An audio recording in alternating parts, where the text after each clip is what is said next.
The room was already loud when we arrived, the kind of noise that pretends to be warmth.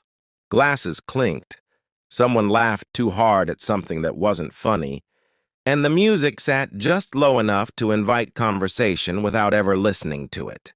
I stood slightly behind my wife as we greeted people, a habit I'd slipped into without noticing. She moved easily through crowds. I learned early that my role was to keep pace, not set it. We were halfway through the evening when it happened. Someone brought up old relationships, harmless territory, supposedly. My wife smiled, tilted her head, and said it lightly, like a throwaway line meant to earn a quick laugh. "Well," she said, glancing around the circle, "at least my ex knew how to handle things better." She smirked, not cruelly, casually, as if the meaning would dissolve under humor. A few people laughed. One of them looked at me to see how I'd take it. For a second, everything in my body reacted before my mind caught up. Heat in my chest, a tightening behind my eyes. That old, familiar instinct to swallow it, to tell myself it wasn't worth making things awkward. I had done that for years, absorbed small cuts, convinced myself they were accidents, but something about the smirk stopped me. It wasn't the joke. It was the certainty behind it. The assumption that I'd play my part. I didn't raise my voice. I didn't smile either. I said, "If comparing me to someone who isn't here makes things easier for you, that probably says more than you meant to share." That was it. No edge. No pause for effect. The laughter didn't stop immediately. It just thinned, like air leaving a room through cracks no one noticed before. My wife's smile froze, then collapsed into something more neutral, more alert. She opened her mouth as if to respond, then closed it again. No one rushed to fill the silence. People suddenly became interested in their drinks. Someone adjusted the music volume, unnecessarily. I didn't look at her. I didn't look at anyone. I stayed where I was, steady, as if nothing significant had happened.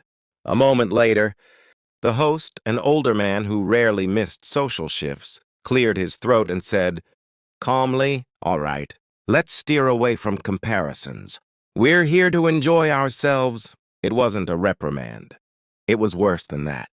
It was a boundary set by someone who didn't need to argue. The conversation moved on, but the room never quite returned to its earlier rhythm. Something had been exposed. Not dramatically, cleanly. The rest of the night passed in fragments. I answered questions. I smiled when appropriate. My wife stayed closer to me than usual, though we didn't touch. When we finally left, the air outside felt sharper, like it was doing the breathing for me. In the car, she spoke first. "You didn't have to say it like that," she said. Not angry, defensive. It was just a joke. I kept my eyes on the road. "I know. That's not how it came across." "I know," I said again. She waited for more, for reassurance, for me to smooth it over the way I always did. I didn't. After a while, she added, "You embarrassed me." I thought about that, about how easily the word came to her mouth, about how rarely she considered where embarrassment originated. "I didn't raise my voice," I said. "I didn't insult you. I didn't bring up anything you hadn't already introduced." Silence filled the rest of the drive. Not hostile, just unfamiliar. Later that night, lying awake beside her, I understood something that surprised me with its clarity. The moment at the gathering hadn't changed her. It had changed me. For years, I'd mistaken endurance for maturity. I believed that staying quiet made me stable, that letting things slide was a form of strength. But standing there, calmly naming what had been done, I felt something settle into place. Not pride, not triumph, alignment. Over the following weeks, the shift showed itself in small ways. I stopped laughing things off that felt wrong. I answered directly when sarcasm edged into disrespect. When she made dismissive remarks, I didn't counterattack. I paused, let the weight of the comment sit, and responded only if it mattered. She noticed. Of course she did.